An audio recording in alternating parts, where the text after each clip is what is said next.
Hello everyone, my name is Angie, and this is my first time here making a video. Um, during lockdown and quarantine, I've been consuming a lot of videos, and I thought maybe I should try making one, and I put that off forever. But I'm here now, and I thought I would start by sharing my collection, which again has grown during these times. In this video, I'm going to share my home decks, the ones that I kind of started with, that started my journey, and they're also the ones that I don't have with me because I left them at home when I left and I wasn't sure what I was doing with my life.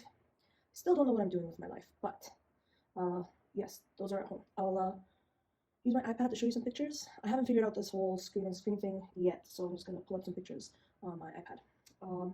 And then I will talk about my favorite decks, the most used decks, and the least used decks in this video. And in the next one, I'll do the rest of the collection. And I'll try to talk less in the second one. But since these are kind of the big ones, and they get me a little excited, so I'm probably going to talk and ramble a little more in this video. So let's get started. The first deck I ever got was called the Dragon Tarot.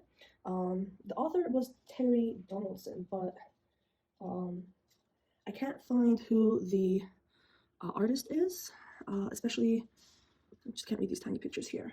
This is just on Amazon. The images, as you can see, feature dragons, and that was super exciting for me when I was in high school. That's when I first got the deck. And yeah, super excited to get it. I worked with it exclusively for a really long time.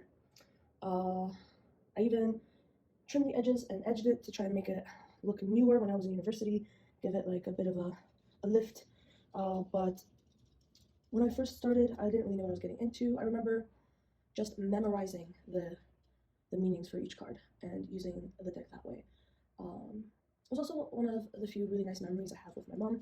We don't have the greatest relationship, but I remember she took me to the store when I said I was interested in it, and she was really supportive and interested, and it's one of the few things that, the good memories that I have. After that, I got the Haindl Tarot by Herman Haindl. And this deck just really called to me. It attracted me. These are the backings. I think the backings were like 50% of why I got it. And then the other 50 were just these images that were so mystical and layered. But unknowingly, it's super difficult to work with. There was just so much information in them that I didn't understand at the time and that I still don't understand. So I never read with them.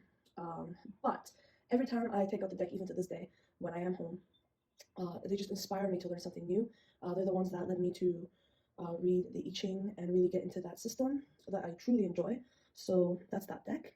After that, and actually during that time, I felt super overwhelmed and thought maybe I should learn about what I'm doing. So I got the complete tarot kit. It comes with a book by Susan Levitt, and it comes with two mini decks, like tiny, teeny decks, the RWS and the Thoth.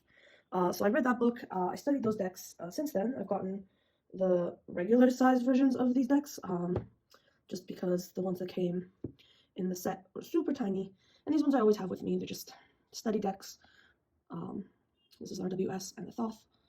I definitely gravitated more toward the RWS system, just because of the story in it, I suppose. It was easier to learn, so that's mostly what I know.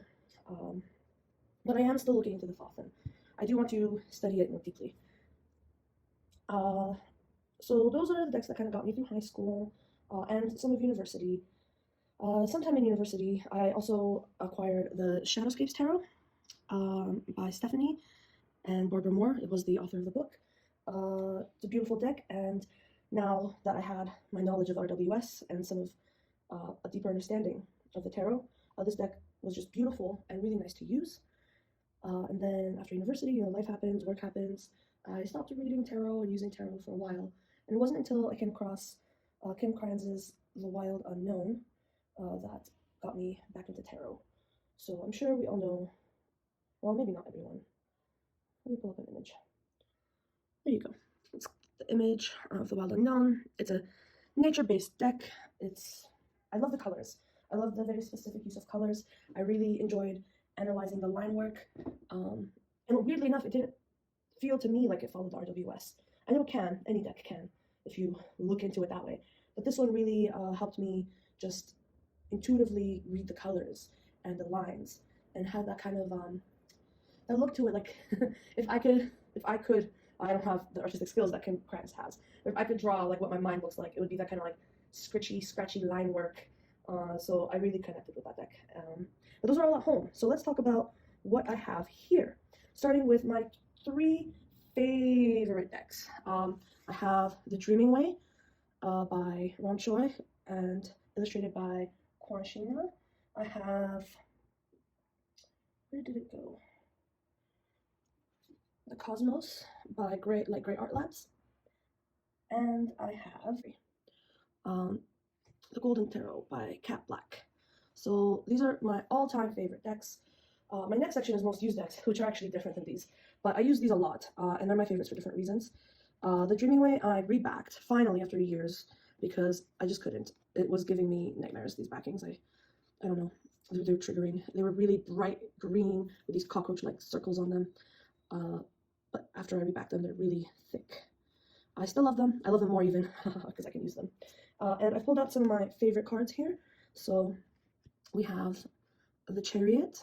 I love all the colors. I love the movement. The scene in the back is very dreamy and fantastical. It really gets the energy of the Chariot down for me. I really love the Lovers card here. The person in the middle could represent the angel traditionally, but also like they're all holding hands, and it's just, it could add a whole extra layer to this Lovers card, and I love it so much. I am not a fan of babies, but this baby is adorable. There's like a little gnome baby with the sunflowers. Really gets the energy of the sun across, I think. A beautiful strength card. I love the fashion in this deck. I love all the background detailing, the blushy faces. Every face is blushing in this deck. And this lion looks so at peace, so calm, and she's so confident. It's a beautiful strength card. The World I like because it's different than any other world card I've seen. I'm not sure what I think, like how to read it still, really. But it's this old gnomey man taking a nap in his chair, surrounded by greenery, reading a comic. It's beautiful. I love it. This devil is one of my all-time favorites. It shows how we can be entwined, but then those things that we want maybe or rely on or are addicted to are also causing ourselves or causing the devil to be entwined and entrapped as well. So I just like that layering there. The Six of Cups is always a sweet card. I like this one because it's kind of cute and silly. He's balancing cups on his head. It's adorable. Also, these characters aren't really female or male, most of them. You can read it either way because their clothes are just so cute. I love it. I always struggled with pages, court cards in general, but the knights, you know, their energy and the traveling, and the queens and the kings, but the pages were always a bit more difficult than the others. The pages in this deck are so expressive. There's movement and emotion, and the color you can work with, I think, really helped me with the page energy. This is my favorite page ever. And the Page of Swords. There's seasons in this deck, so swords would be in the winter. I forget which one is fall and spring, but yeah, that's the Dreaming Way Tarot that I have rebacked and trimmed. The trimming just happened because I was already rebacking them. The borders were small, they weren't really bothersome. Next on my faves list is the Cosmos Tarot, and it comes with an oracle deck that I don't put in here and I don't use it often. But this is by 70 or 104, if you include the oracle deck. Over 100 different artists. In the tarot deck, 78 different artists. Each card was done by someone else. And on the bottom, you have the artist's name there. I think it's a great way to find new artists, to follow some new art. Also, just the way this deck speaks to me with the imagery. I don't think, like people say it's not cohesive, but I think it works for me. So I pulled out some of my favorite cards from this deck. Here we have the High Priestess, which traditionally is not a favorite of mine. And this deck has celestial correspondences and some keywords on the bottom. The keywords I like. I don't know much about astronomy. I am learning as the days pass, but this deck also doesn't follow traditional correspondences, so if that bothers you, there's that. It doesn't bother me though. And I love this High Priestess because it kind of just shows the energy of the High Priestess. It's powerful and it's very nature-based. You know, this rock is getting hit by lightning, by water, but it's still there. And anything that, you know, it's shaped by the elements. And that's kind of how I see the High Priestess. And I really like that it's not a person in this image, but that it's the energy. Here we have the Devil. Death is an interesting card because it's a statue that's been stabbed and the face is covered. There's a crow or a raven, as well as a spider and a spider web and flowers blooming everywhere. Kind of makes me think of someone that's been petrified by Medusa. Just a state of death, but things are still going on around you. I love it. This is one of my favorite strength cards. Again, I like that it's not depicting a person with a lion or an animal, but it's a ship being pulled and rowed through water, and you have a landscape that does not look very inviting, but you're going through, you're pushing through. And there's a lot of things under here, under this water, trying to maybe pull you back or stop you. So I think this is a beautiful representation of strength. Here is the 8 of water, or the 8 of cups. Traditionally in RWS, it's a person walking away. And here I like this imagery of the flowers on the mane. They're not always going to be there. They're going to wilt. They're going to fall off. But something new will grow in. So I think this is a beautiful representation of the 8 of air. Here we have the 9 of air. Oops, the 8 of water. What am I saying? Here we have the 9 of air, which would be the 9 of swords. You know, that nightmarish feeling. And you really get that here with this kind of werewolf creature transforming, and the color and the energy. Here we have the 8 of air, so the 8 of swords. Also not very pleasant, but I really like the way this deck portrays the swords, because even though this card might not be traditionally have a great meaning, you know, you're kind of bound, but if you open your eyes, you can move forward. Here we have, you know, a fox grabbing a goose, but you know, you can see kind of the struggle here of them trying to escape. There's still hope. They're not done, right? This one I love. Is just so cute. The 4 of air, so the 4 of swords. It's just such a fun picture, and you can read a lot into it. You can read a lot into all of these cards. Another favorite is the 7 of air, or the 7 of swords, with all the little different scenes going on. Oh my, I need to stop, but I love all of these. This is the 2 of air, the 2 of swords. So it's almost like they're not seeing each other, they're facing opposite ways, but it's just such a beautiful piece of art. Here is the 8 of fire. So we're finding a different suit in the suit of wands. The 8 of wands. Yeah. Okay, last one. I'll show you one more. This is the King of Fire, the King of Wands. And he's kind of coming out of his skin here, and it's very fiery, even though there's no fire. The energy is very fiery. Didn't talk much about the keywords, but I think the keywords really suit the cards, if not the traditional RWS meanings. They are very fitting, and it makes this deck really easy and quick to read if you just want a quick read and you don't want to look into the images or the astronomy or everything else that's here. So I'll just read these keywords of knowledge, ethics, and integrity. So that's for the King of Wands, the King of Fire. All right, we're going to move on, or we'll never leave this deck. That was the Cosmos Tarot by Grey Art Labs, a collaboration of many artists, each card done by someone else.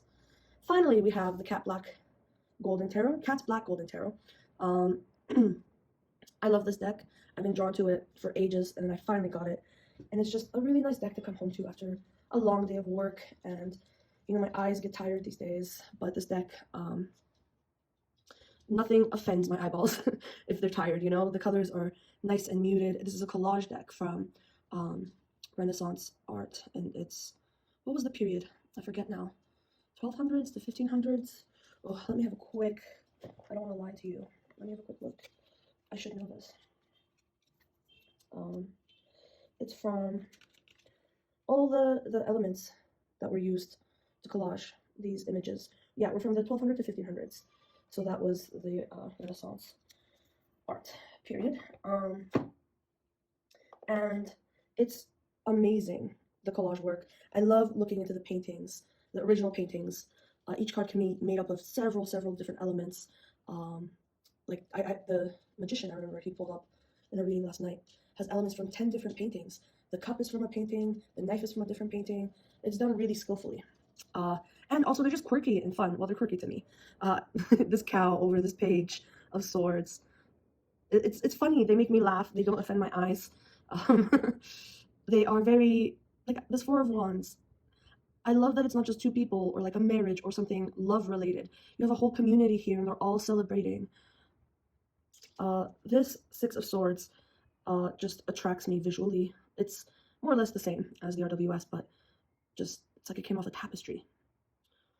The Ace of Coins. There's so much symbolism in these cards as well. You can see there's a lion there, the flowers, the coin, the peacock, this far off light in the distance, and everything looks very abundant, packed full of imagery. It is based on the RWS, so if that's what you read, you'll have no issues with these cards. A beautiful hermit retreating into the forest, communing with animal friends. Super cute. Here's the moon. Again, all the animal imagery in this moon is just wonderful. You have most of the traditional imagery with the pillars and the, what is the crab, the lobster, the water, but it's just, I don't know. It's done so skillfully, so artfully. This is one of my favorite Justice cards. It makes me laugh so much. You have the little devil and a little angel, and here another little devil pulling pulling this guy down, and the angel's pulling this guy up. It's so funny. It just makes me happy. The Wheel of Fortune is usually one of my least favorite cards in the deck because I'm bored of it, kind of like the Three of Swords. But this one, you have like, you know, the traditional wheel there. But then you also have this woman with her baby in a beautiful bed. But then you have this guy that looks like he's just living on the ground, eating off the ground, kind of not in as good a place as these people. And you even have like the stables, the animals, as part of the wheel as well, like probably waiting to get, you know, eaten or something not as pleasant, living out in the cold, but still are provided for, whereas like this guy maybe isn't. I love the layers, and I think I really didn't like collage work, but this opened my eyes to the possibility of layers you can really get when you collage an image. Here we have the High Priestess. Just a wonderful deck. And again, I need to stop talking about this because we're over 20 minutes into this video. Let's get these out of the way. So the next category is my most used decks, and I only have two in this category, so hopefully it doesn't take too long. The Everyday Witch Tarot by Deborah Blake and Elisabeth Alba, and the Light Seers by Krans. I have to say, these decks, I love them, but their quality, I'm not in love with. Really not impressed by the cardstock, and I'll show you in a second. So I've been using these a lot, every day, multiple times a day. I use these for other people. They're just very accessible. They follow the system really well. They read quickly. They're relatable, and I think safe to use around people. Whereas, you know, Cat Black's deck has some nudity in it, or, you know, some people might find offense to some of the other decks. These ones are really safe and cute, and I think, whenever I've used them for others, it's been nothing but good things. But this cardstock is really bad. It bends. I don't know. I also, in an attempt to try and make this deck live a little longer, so this is the Everyday Witch, I trimmed bits off of it, like the edges, to try and save them, but then ended up making it worse as they just sucked in all of my pen. So I actually ordered a replacement for both of these decks. I'm waiting for them now, and now that I finally rebacked the deck, I'm not scared of it anymore.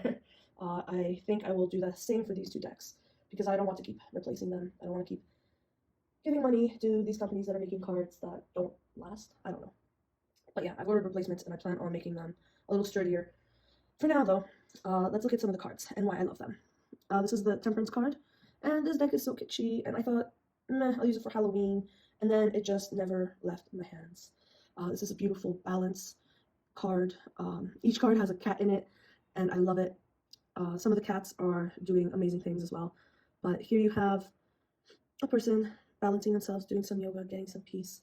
In the background, you have, healthy food, books, and on the other side, alcohol and the computers here, cupcakes, all the bad things. And temperance is just there, making it all work. It's about enjoying all of these things, but not in a balance. It's not all cupcakes, and it's not all carrots. I love this High Priestess too. I know I said I don't like people in my High Priestess cards, but this one's adorable. You have the cat here playing with runes. You have the witch with all the books behind her. I like that the pillars and the candles match the original, black and white energy from the RWS. She has tarot cards out. It's so meta, and I like that. This is a Fun Devils card.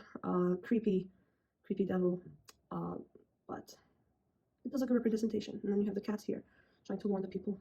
No, don't do it. Don't take the ice cream. Don't take the money. Beautiful moon card, the witch silhouette over here. But then if you look at the cat and the reflection, here is a panther. So it's, getting in touch with maybe the scarier parts of yourself. Accepting those parts. Here's a death card represented nicely with a thread just almost cut there. Almost cut. And the little kitty's just playing. Adorable. Oh, and the two doors, of course. There's a lot in these. There is a lot in these cards. I think I take them for granted now that I use them so often. But whenever I sit down more seriously with them, I do find there's a lot in them. The world card is lovely. It's just a woman in her day-to-day life. There's air, water, earth. It's beautiful. It's just the world. Here we have the Hierophant teaching yoga. Hermit card out in the woods, taking a break. I seem to like the hermit cards that also involve animals, because you're alone, but you're not alone.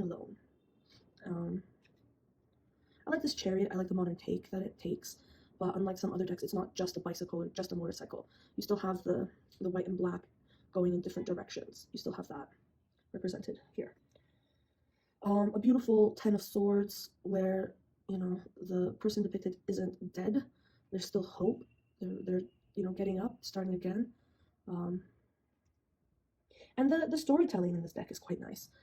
This is one of my favorite 3 of Swords. This is not just 3 swords in the heart. I mean, it is, but it's not. You have the journal here with the spilled ink on the bed, the box of chocolates that have been murdered. And then the next card, the 4 of Swords, is kind of like taking a rest after that heartbreak, heartache, or otherwise situation that would have taken your energy. Just taking the time to rest. You can see it's the same bed. Here we have your cat companion, but you also have all these spider webs, so you can see like this person's been resting for a while, or they've been resting, getting up, but also neglecting some parts of life. A super cute 2 of Cups. I love this card because the cats are mimicking what the people are doing. Oh, lovely. The 4 of Cups here, it like tugs on my heartstrings. To me, this strikes me as a family, like a father and a daughter or a son. And the child, is presenting the parent with some more things, but, there's too much going on in his life. Maybe they're adult responsibilities that the child doesn't understand yet. And it's like, look, everything's okay. It gets me, this card, it gets me. The King of Wands, lovely. Map there. Again, this is the cat that gets me. You can see the kitty trying to play with the wand, like a cat playing with a laser or a toy. The 5 of Wands. People are arguing. The pot is spilling over. Some fire has started. The cats don't look pleased with each other either. No one's noticing, what's happening here because they're too busy fighting. And last one, the 10 of Cups. I like this. It has different, different generations here. It's a whole family. The cats all comfy looking. They're out in nature. They have everything they need. It's nice. I like it.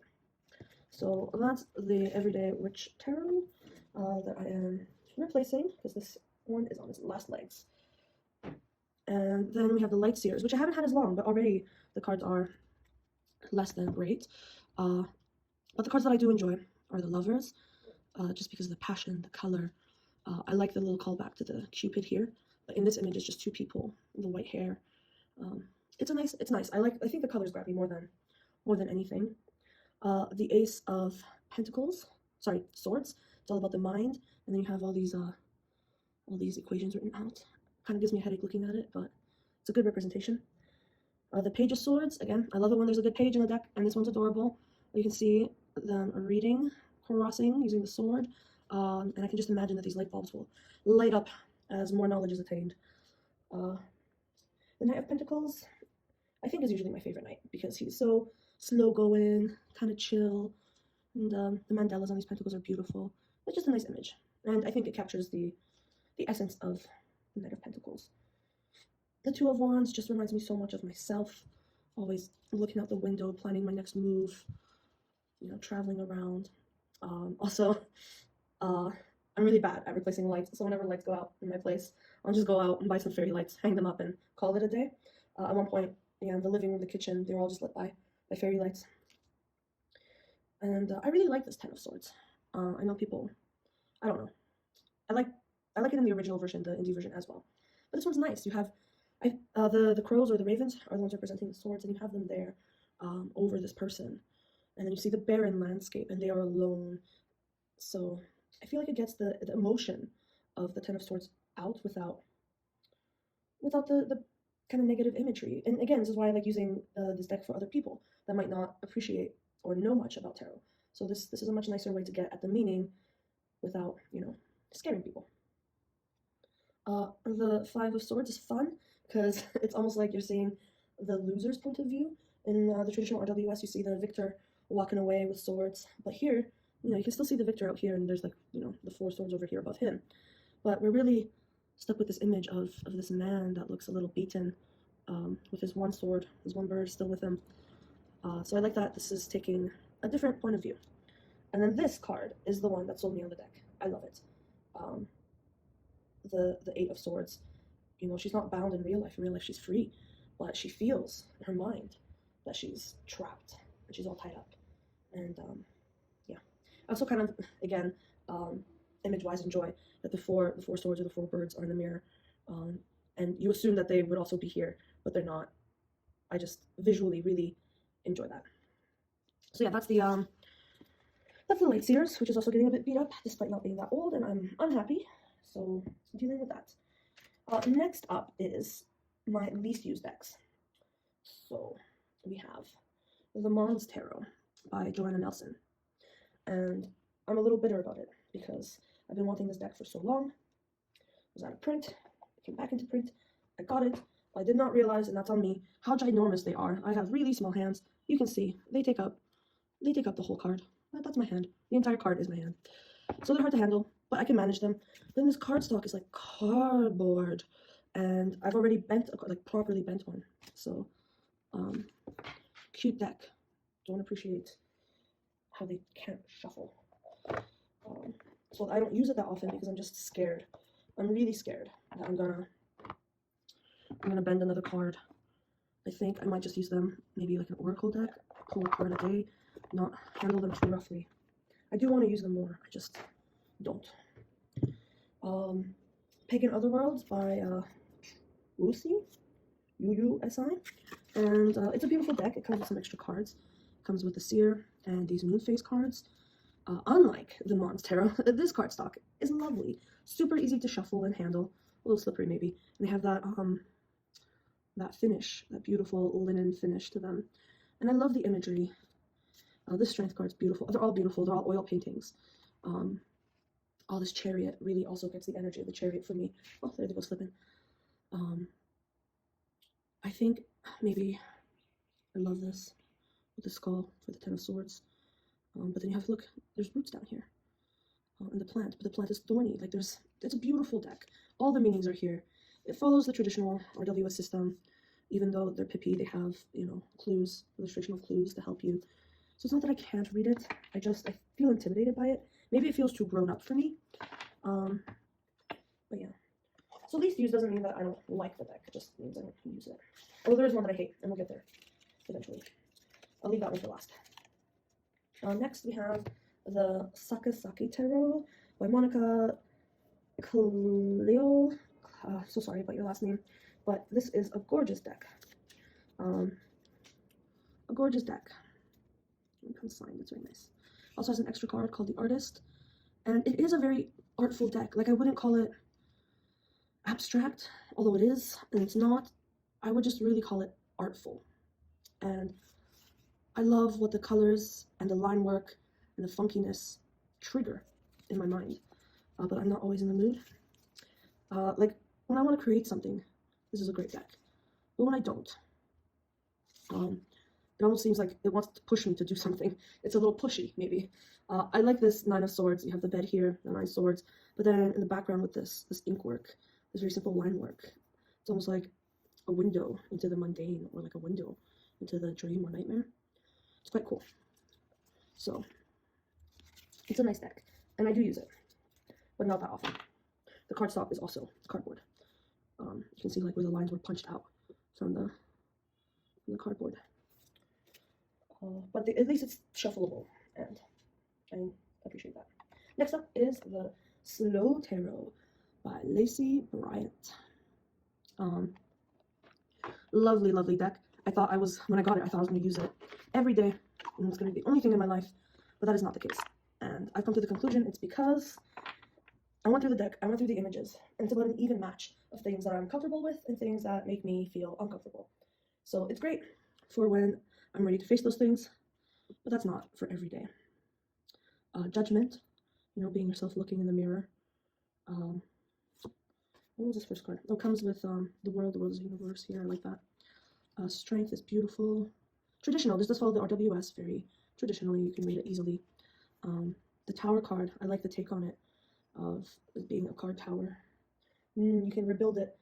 It's not the end. It's not like it's a horrible thing that happened, but it can be rebuilt. The aces here are just beautiful. I want to show one of them.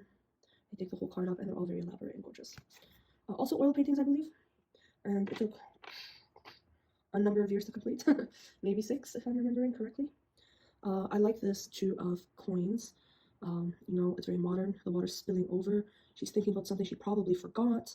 You have that traditional symbology there, but it's just, this is how I feel.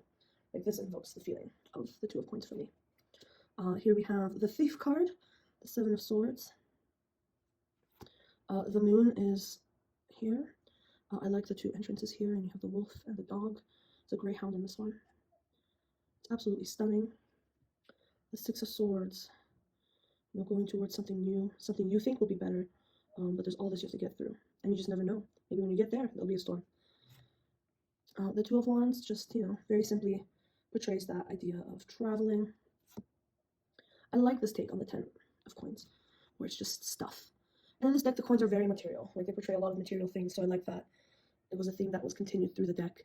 And it's the same idea of family, but here you just have the photo. And it's very nostalgic. And it just follows the theme really well. The 5 of coins, the perspective here is just a nice perspective. You can see the coins falling. This one makes me chuckle. The 5 of swords with, here, the angel's victory. Very beautiful 6 of cups. I usually always love this card in decks. It's just a nice nostalgic card. And this one also full of color, full of beauty.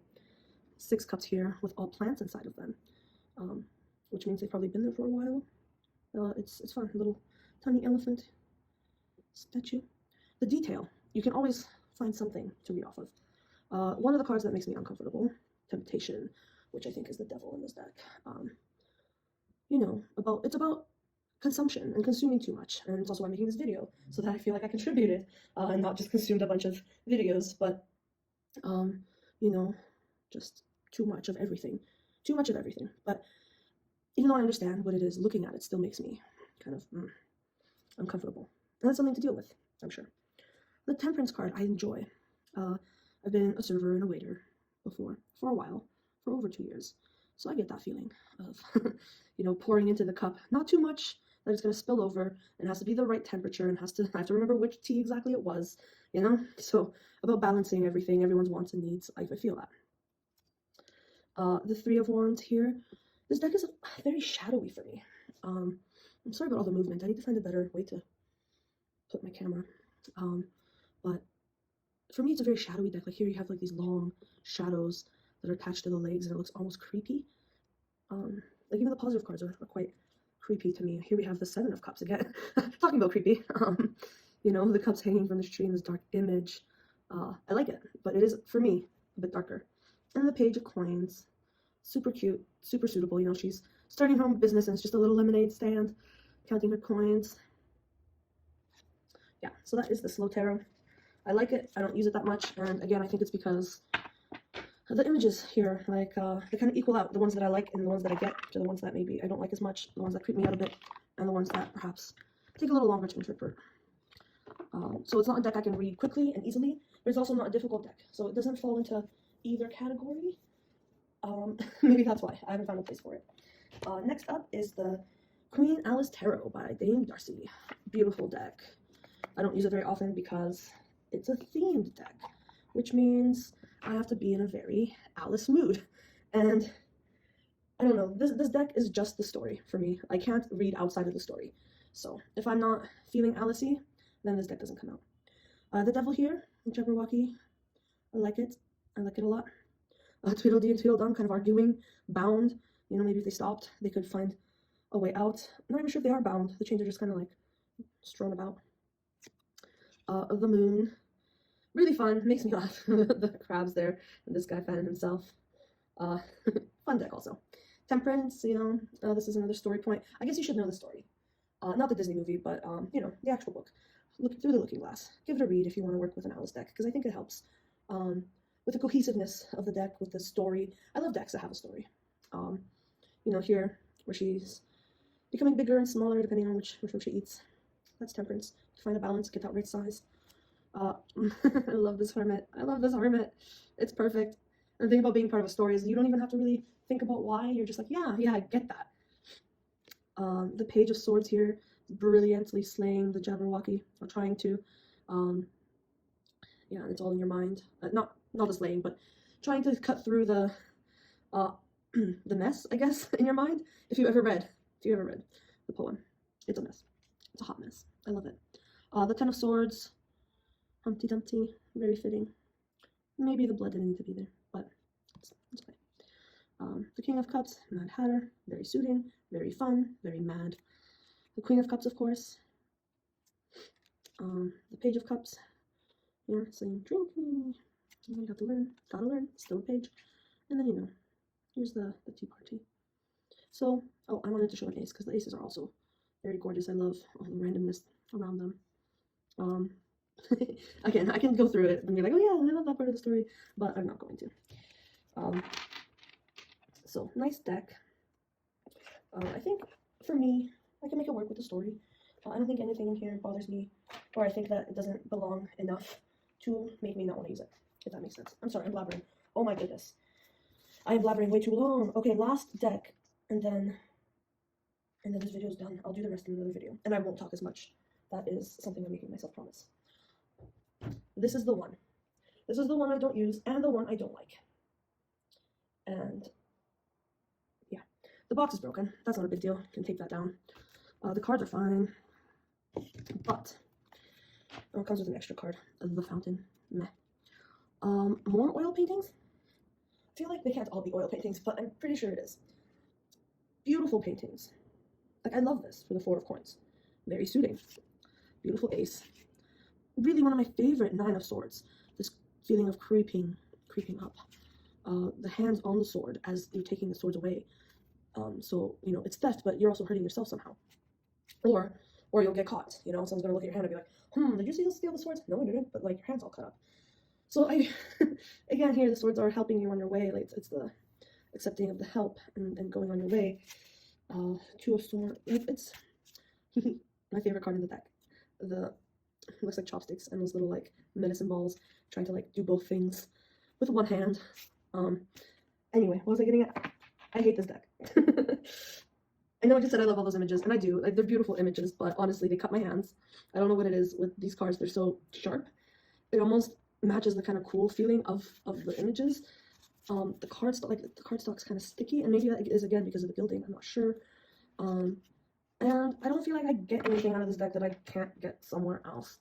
It was one of those things I got because, oh, everyone's getting them. It must be great. Let me take it. Let me get it. It's gonna be amazing. And I don't like it, and I don't use it.